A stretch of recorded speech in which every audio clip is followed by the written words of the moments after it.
when you make that transition from being in the field and suddenly you're forced to sort of deal remotely with these customers you've had this personal connection with is you need to slow down. Yeah, you need to communicate differently. It's harder to communicate over Zoom. People don't listen as well. It's not as engaging. It's not as interactive. It's not as much of a conversation.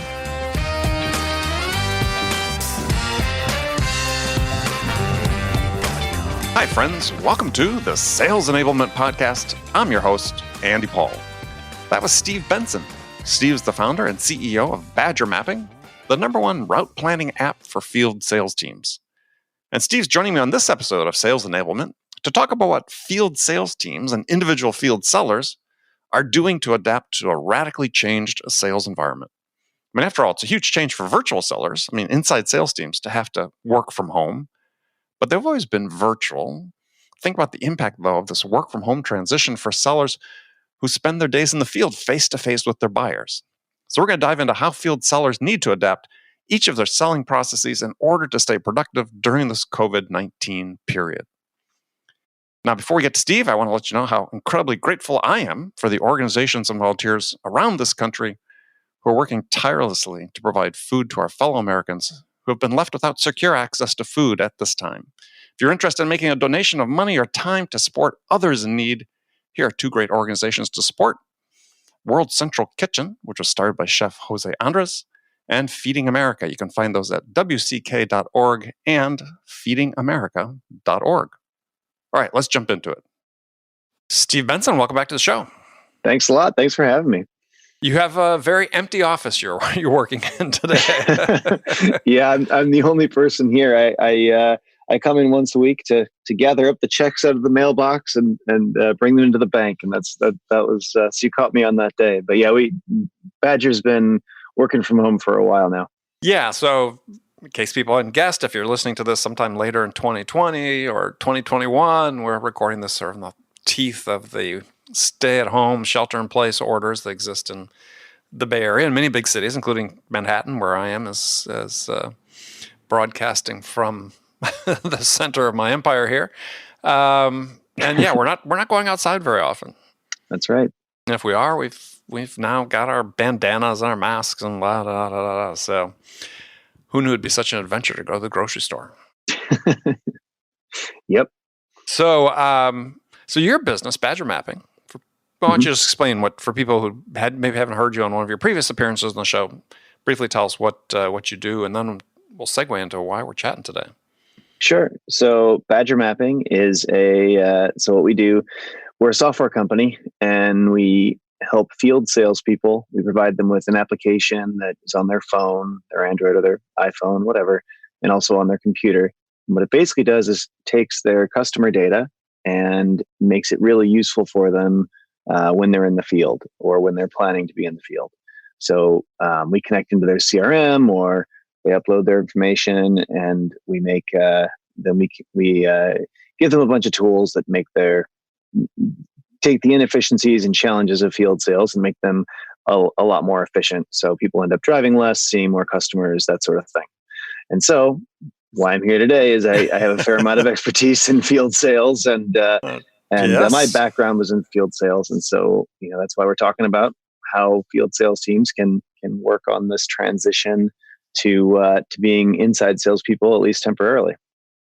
Well, let's start with that point. Is one of the things I hate from the things they're seeing published these days, LinkedIn, ad nauseum, the new normal. First of all, we have no freaking idea what the new normal is going to be. And I don't think it's this. So if you want to speculate, invite you to speculate. Mm-hmm. What do you think the future holds for field sales? It goes back to the way it was, or what? Yeah, I think that we're looking at we're going to be out of our houses eventually here. I think once we're kind of through this, I don't know if I'm not, I don't have the expertise to say if that'll be in a month or 3 months or a year, but if I were going to guess, I would guess this summer people will be relatively out and about and just taking a different type of precaution than we used to. But I'm sure when people listen to this in 6 months, they'll they'll be like, "No, you idiot, we're still locked in here." Yeah, that's right. But thanks for your thoughts. But I think that there are many industries that field sales is the best way to sell to customers in that industry. And as soon as we're allowed out of our houses, field sales will go right back to occurring. If it made more sense to just jump, sell your wares online or with inside sales, a lot of companies would have already done it, because it's well, at least selling things online is usually cheaper, right? Potentially, right? But there's many industries where if you do that, you'll lose market share and not win the same deals, or you'll lose margin on those deals to a degree where it made more sense to have someone, for a variety of reasons, go out and get in front of your customers. And so we'll be back to doing that as soon as this is all over.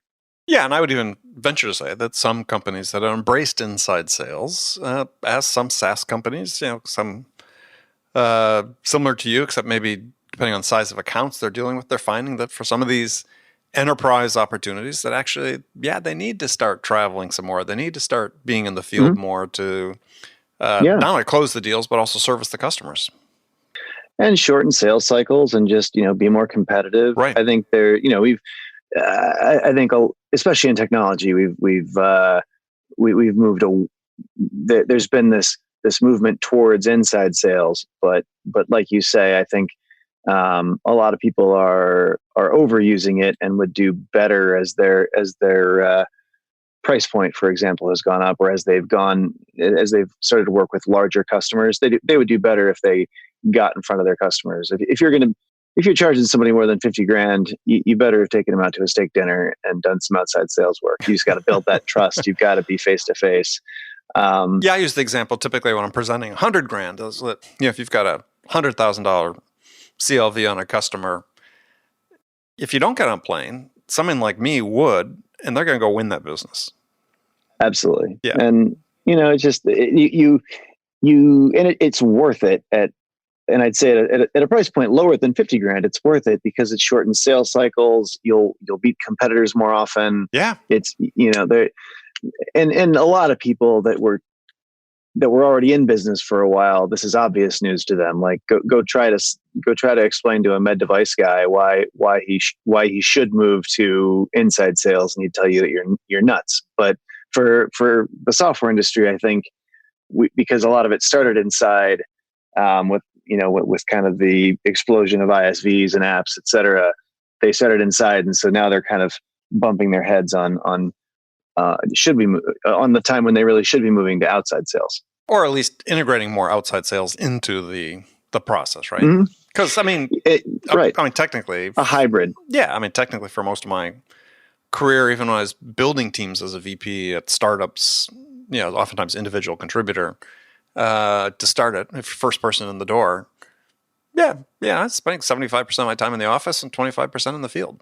So, absolutely, yeah. And I think that was the history of software sales. When I was a field salesperson for outside sales, I was in the office probably 2 to 3 days a week, and on the road 2 to 3 days a week, and that was just the balance. And that was 15 years ago. But today, I think there's a lot of software companies realized it was cheaper to have people not have to travel around, and they could get more phone calls out, and they were measuring by the metrics of like activity. Right. And they moved away from field sales and really focused in on inside sales, which can make sense at a high velocity, low price point. But especially if you're moving up market and selling bigger deals, it makes a lot of sense to get your guys out in the field. All right, I agree. So let's look at it in this environment here, where we've had, nationwide and certainly in all the major metropolitan areas, shutdown orders, people working from home. What's the single biggest challenge for field sales teams right now? Well, the biggest challenge is, and obviously from my perspective, running a company, the biggest challenge is making payroll right now. The world has pressed pause on revenue to a large degree, and 100% revenue gone in a lot of industries. but or some large percentage gone. And so the immediate challenge for a management team, sales manager, or a management team in general, is deciding how they're going to keep making paychecks. Mm-hmm. And so that does that mean? And so I guess you kind of have to approach that problem. Well, I've got to save money. Where am I going to save it? Or I've got to get money. So there's obviously loan opportunities like the PPP that the government's putting together. And, right now no money has been issued, but a lot of applications are in. So we'll see where that goes, but hopefully that'll kind of start hitting the market and everyone will keep their salaries here. For people that have had a more severe downturn, that'll only last them 2.5 months, right? Of being able to make paychecks. So if you were selling beer to bars, you were selling a bunch of beer. Maybe you were selling $1 million of beer a month 2 months ago, and now you're selling $0 of beer per month this month. So, you need those loans to keep making payroll. For a lot of companies, it's for only a few companies it's gone up. For some companies, things have just become flat, maybe because they are on more of a recurring revenue model. Like no one quits their email right now, for example. I mean, you're going to keep paying for your monthly services there, but most businesses are somewhere in the middle where they have less revenue than they did, but they still have meaningful money, and so they're looking to tighten the belt a few notches, and they're hoping the money is going to come in from a loan perspective. If I were in that position, well, I am in that position. Yes. the way I approach that problem, and I haven't taken any furlough actions yet, or I haven't laid anyone off. But I would approach that as a sales manager. If I made the decision that, hey, okay, my sales team is where I have to tighten the belt as opposed to my engineering team or my marketing team, et cetera. If I were, since it's salespeople listening to this, if I were the sales manager, I would, and I had been told by my CEO, hey, we've got to tighten the belt a couple of notches, drop 20% of cost. I would look at the team and I would think, okay, well, is it better for me to let go of the bottom 10% or 20% of the sales team, or is it better to lower everyone's salary by 20%, maybe, and consider giving them a day off a week, for example? Like, okay, don't work Fridays, everyone, but also I'm lowering your salary by 20%. And I think that kind of just depends on the team. If there's some people that maybe you're thinking about letting go of eventually anyway because it wasn't working out that well. Maybe you have brand new reps that haven't scaled up that you're not then that might be a good place. But that's kind of, I think, depends on the team which direction you want to go there, to whether you want to tighten the. Well, in your own business, selling to field sales organizations. Right. Have you just seen demand dry up, or are people still saying, look, we still have to sell, but I've brought these people inside. They need maybe tools to be equipped with tools they weren't equipped with before. I mean, what are you seeing in that regard? I mean, I would say that people are in a wait and see mode, and new sales have really frozen up. We do have some people that they know that they've known for a while they needed this, and they're just because they have extra time to look at it now, they're actually getting around to buying it and getting it set up. So that's actually floating us a bit. But most of we're not like reaching out to new people and finding and letting them know for the first time that we exist, and then they're buying it right now. I think they're but well, are your SDRs still making calls, or the SDRs are making calls, but to people that were already involved in the system somehow. So they had looked at us before and just it wasn't the right time because they had too many other initiatives going on or whatever. So we're trying to re-engage with people that already were interested and knew about it. So that's kind of been the strategy there. But rather than cold calling and reaching out to brand new people, we're kind of looking back through our looking at the couch, turning over the couch cushions and looking for the quarters. The quarters. Okay. They can be much more aggressive. Exactly. Well, they can be meaningful deals too. I mean, it's a lot of times, when people are looking at a new piece of technology there, or when people look at anything, they may just have more important priorities at the time. And so they can know, oh, I would really like to have this. This would really be a positive investment for us. We'd make money if we did this, but I also, this thing over here is on fire, so I've got to put out that fire first. Or, hey, I've got to deal with this. So this is the important initiative for the year, so I've got to deal with this first. But I'll circle back to this. We're seeing people circle back. Now, that being said, there's also a lot of people pausing their accounts, and I think that's important to let people if they're paying you on a stream, like software usually is. But a lot of companies too. I think it's a lot of things. If people need to pause your service, it's very important, I think, to let them. Because I think a lot of people, you're going to find it's not really a negotiable. A lot of people's business just went to zero, and hopefully this doesn't last long, and you want them to be able to scale back up and come back on when they're able to. And so it's important to, I think, work with people. Just like if you were a landlord and sure, you had a bar you had a bar as a customer, you don't want to kick that bar out on the street and not rent to them anymore, because they'll be back in a few months. We will drink beer once again. We will. In fact, I think when we come back, we'll probably drink a lot of beer. I'm still drinking a lot of beer. Well, I am too. My wife, told me the joke the other day about, we all hear about the freshman 15 we gain as first year in college. You eat a lot of food. Well, now it's the COVID-19, which is everybody locked at home is stress eating, as I know we are. And we're trying to exercise, but we're very fortunate. We have a Peloton in our house, so we ride that every day. But we're not out running, taking long walks like we did before. So I've got the knockoff Peloton, and it's been a real lifesaver. I think that's been huge. Yeah. Okay. So let's focus on the field sales reps themselves, though. So is your feeling that for a lot of your customers, that field reps, more so than maybe, a SaaS rep selling inside sales onto an application to a variety of customers, that if it's the type of product that needs to be sold outside, that economic activity has dropped more precipitously there? It depends. I think that in some industry, it's just industry by industry. So like, if you're selling beer to bars, your sales just went to zero. If you're selling, and just so people understand, my impression is that the guys that are driving the trucks are really in quasi sales roles, right?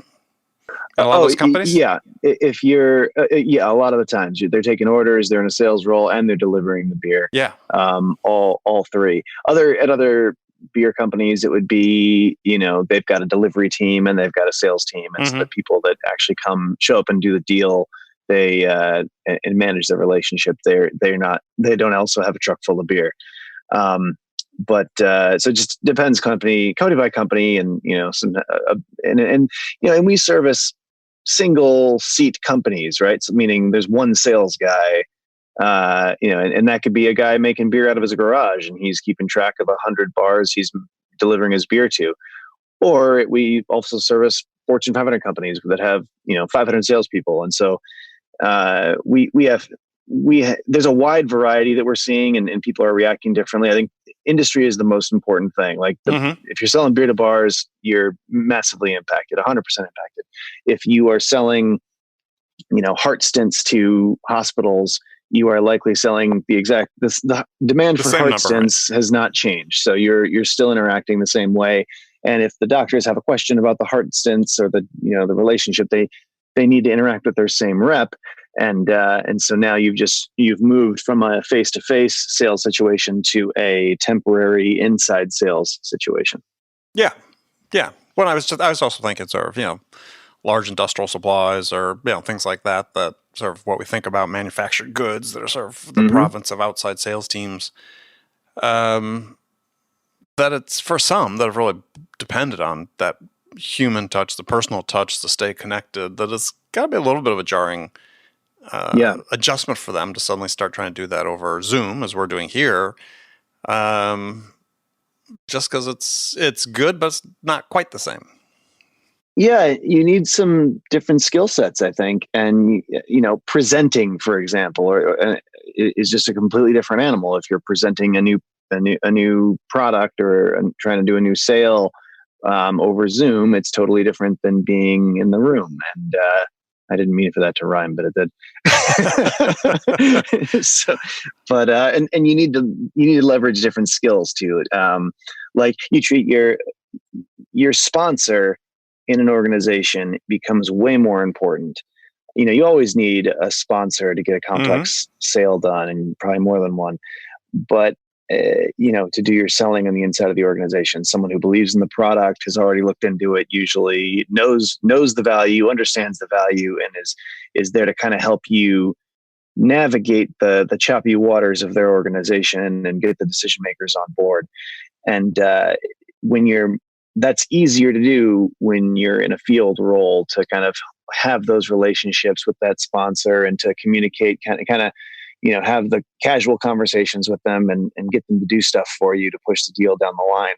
You need them more than ever when you're remote, because when you're talking to the decision makers and you're in a Zoom meeting with 5 people or 20 people or whatever it is, it's very hard for you to read the room. It's very hard for you to take people's temperature the same way.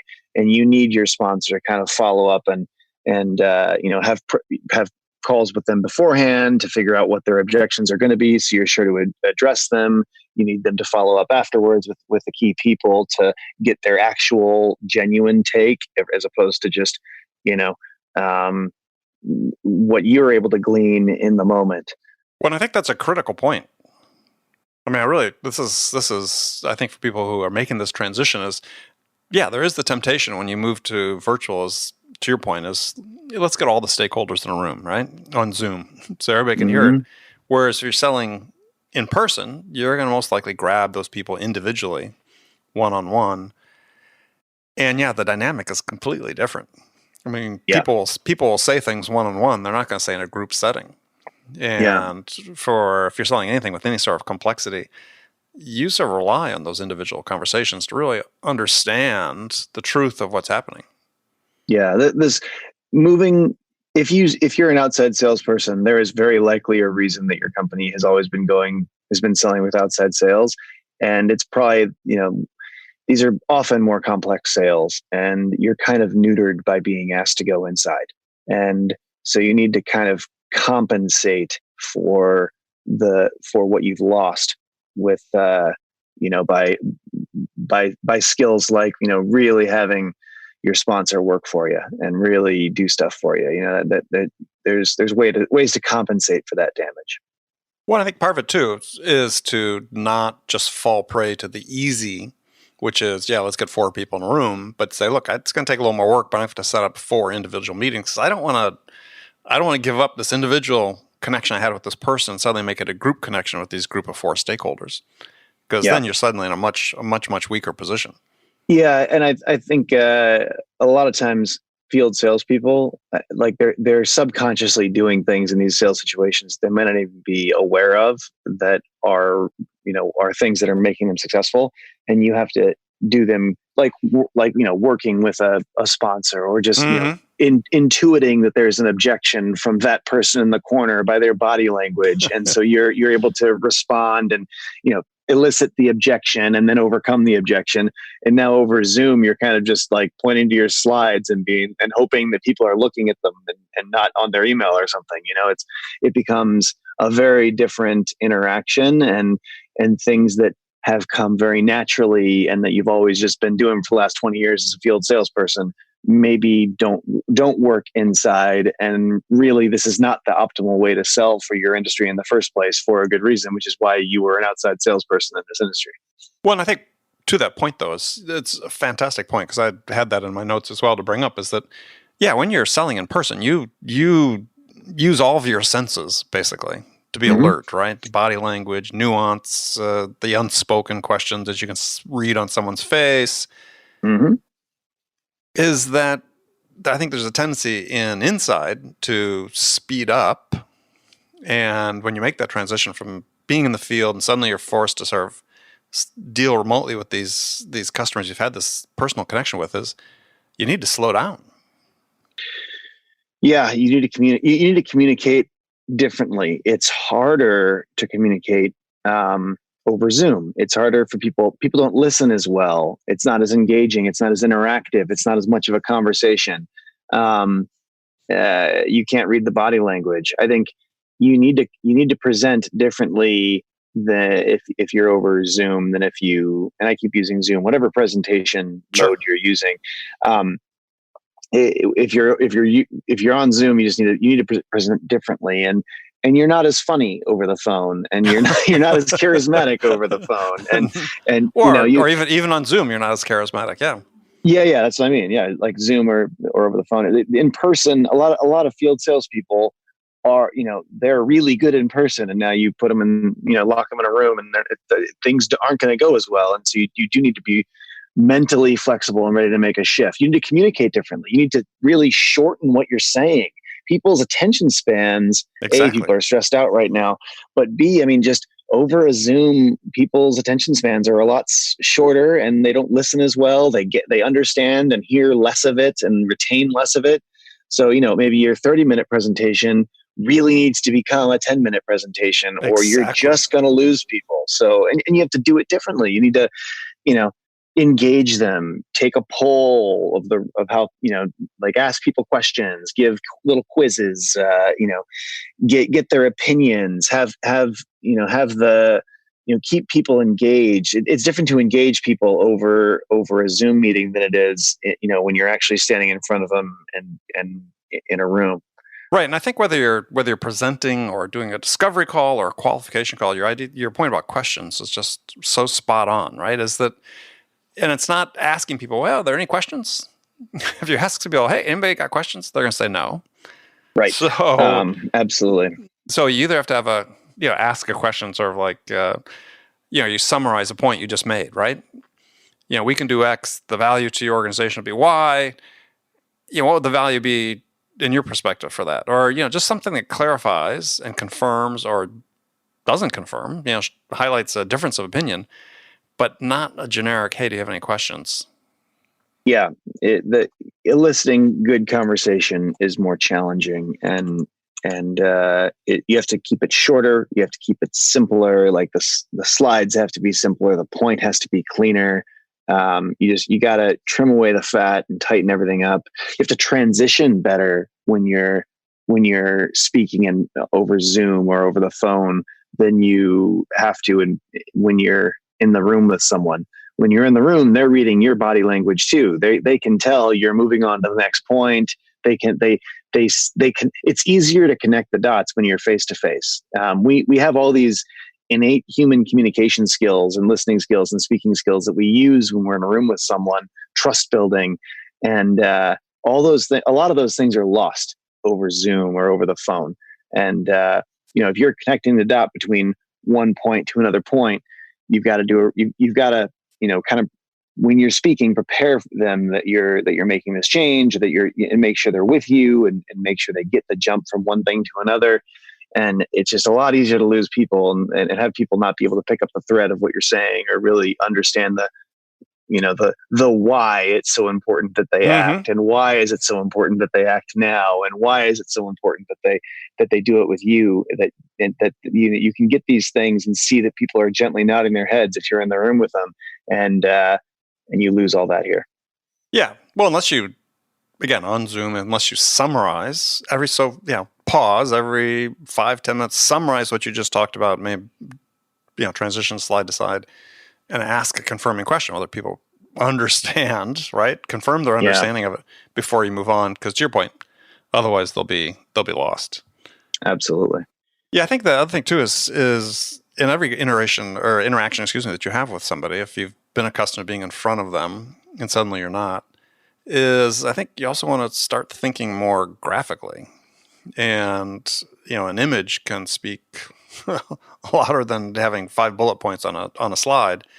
And you really want people to take one thought away per slide or per, 5 or 10 minute interval of your conversation or whatever. Is you just got to keep it really chunked, make sure people understand it before you move to the next.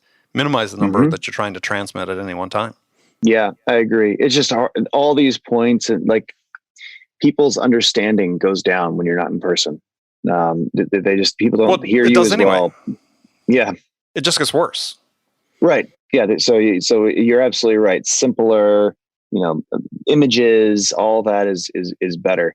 Also, I think in this environment, you have to maybe step up how, I want to say, like, flamboyant or like outgoing, or how engaging you are. You got to channel your inner newscaster. If you're in a situation where you're presenting over Zoom, I think you want to turn the dial up 20% compared to the way you would have if you were in person.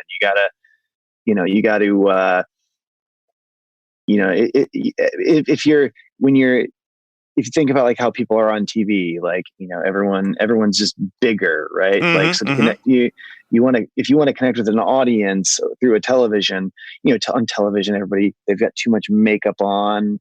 Everybody's wearing a bunch of makeup. The men are wearing makeup. The women are wearing makeup, and they're wearing makeup. they're wearing a ton of it, right? And they're very animated, much more animated than you would be in person. Or else, because it's very easy to come off as very robotic, I think, things are more boring over a Zoom or over the phone than it is when you're in person. And so you want to turn things up a little bit, so you keep people excited and engaged. I agree. I think, to that point, that's a great point. We don't talk about enough is, we've switched to Zoom, and if we look at the people that attract our attention on TV, they are slightly amplified. And that's part of the job of being on, right? And so you can still be on and be authentic to who you are personally. It's not like you're assuming a new personality, just being 5 to 10% more than you were normally. Yeah, and I think you do that naturally when you're presenting. Like, I remember taking like presentation classes in business school, and them telling me to turn it up a notch. Like, if you're giving a presentation, you want a little more energy, a little more inflection in the voice, be a little more engaging. And it feels weird because it's not totally you. It's a little bit of an amplified version of you. And I think here you may want to take that one step further. Be even a little. So if normally you were sitting around with your buddies, you'd be way more, low key than you are when you're giving a presentation, and you want to kind of move it up one more notch if you're giving that presentation over Zoom. Yeah. Well, I tell people is just use the adrenaline, right? I mean, a lot of times people, they feel nervous and they're saying, well, I've got to calm down, right? I don't want to. And it's like, no, why don't you go the other way? Why don't you ride this adrenaline, right? This is excitement. This thing is powering you forward. If you know your material, take it for a ride. Take that adrenaline for a ride. Yeah. Well, and there, in that vein, stand up when you're giving a presentation. If normally you're standing giving a presentation, don't sit down just because you're doing a Zoom. Like, move the camera up and stand there, and because your voice sounds different if you're standing. You're speaking more with your diaphragm, and you're able to move and be more energetic and wave your arms around in a different way than if you're just sitting on the telephone, like, laid back in a chair. Well, and to that extent is stand up and use a whiteboard if you have one. Yeah, absolutely. And still dress professionally, right? Like, the same, if you were going to pitch in a suit, and normally you can still put on a suit. And, I guess that's kind of, you want to be appropriate, I guess. But like, I do see people in situations where they basically look like they're in their pajamas, and you're like, hey, we're still doing business here. Like, dress to impress. Yeah. Well, I think there's a lot to that. Is that it's a matter of consistency. I think mental consistency, right? If you perform at your best when you're dressed, as you said, in a suit, and you're presenting, you're selling financial service products, then don't wear anything but when you've got an important meeting, because that mental consistency will say, I perform my best when I'm dressed like this. Yeah, and they expect you to dress the way that you are normally dressing, I think. And and there's other things there's other ways you want to be professional when you're in kind of a Zoom environment. You want to make sure you're still making eye contact, but you're not making it with a camera. You are making it with a camera, not a person. Mm-hmm. One thing I've seen people do to help with that is they put like a mirror or a I'm not doing this right now, but it'd be a good idea. You put a mirror or a picture of someone behind the camera, so you can still make eye contact with a person, and that makes you. It helps you connect with the audience if you're naturally able to be looking at a human while you're talking. I think sometimes we feel disconnected if we're just looking at the wall.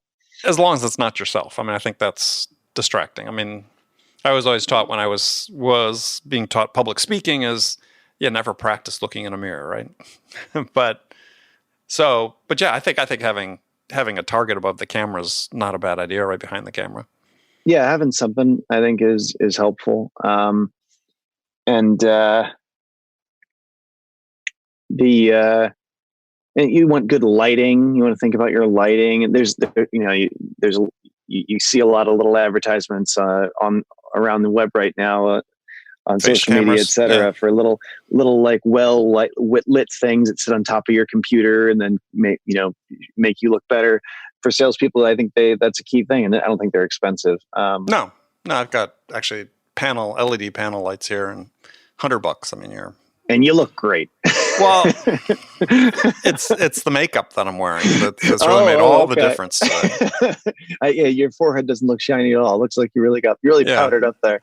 My makeup is I haven't shaved in 5 days, so that me neither. Well, yeah, I went. I was doing this. I went to LinkedIn. They've got these training courses, and I was sales training courses that I was doing for them, and they make-upped me all up and did my hair. So I was definitely looking my best then. I'm definitely looking my worst now. I even gave myself my own haircut, which didn't go that well. I really can't tell. I think that's the beauty of Zoom, that we really don't know. So there you go. Yeah, well, my hair. That's important too. But by the time we get out of here, my hair could be down to my shoulders again. Who knows? There you go. Just like college days. Well, I just cut mine the other day with my,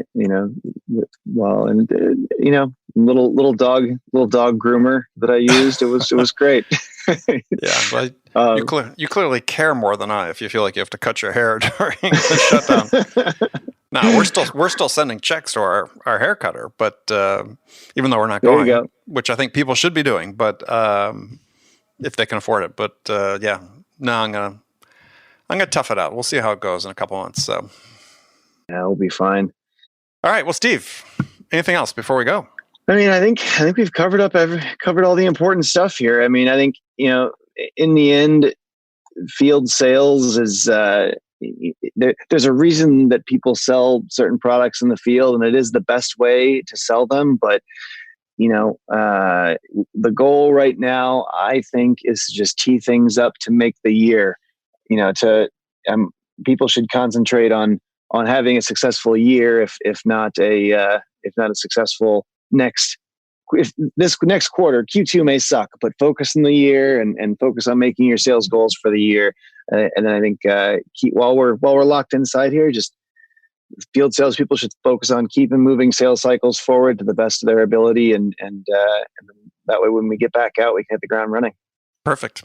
All right, Steve. Thanks very much. So if people want to find out more about Badger Mapping, where can they go? So badgermapping.com is the best spot. You can always search for me on LinkedIn, Steve Benson, and I think I'm Steven Benson on there, and then just look up Badger Maps, Steve Benson. I'm easy to find. If just for enduring all my blathering here, and if they do need field sales software, your listeners just mention this podcast, and my team will give you 2 months free of the software to try out and kick the tires. Perfect. All right. Sounds like a good deal. Steve, as always, pleasure to talk to you. Always a pleasure. Talk to you soon. Okay, folks, thanks for listening. We're so grateful for your support of the show. If you enjoyed this episode, please subscribe to this podcast, Sales Enablement with Andy Paul, on iTunes or wherever you listen to podcasts, and leave us a 5-star rating. You can do that all on your phone in less than a minute as soon as this podcast is over. Me and my team would really appreciate it. So thank you so much. Until next time, I'm your host, Andy Paul. Good selling, everyone.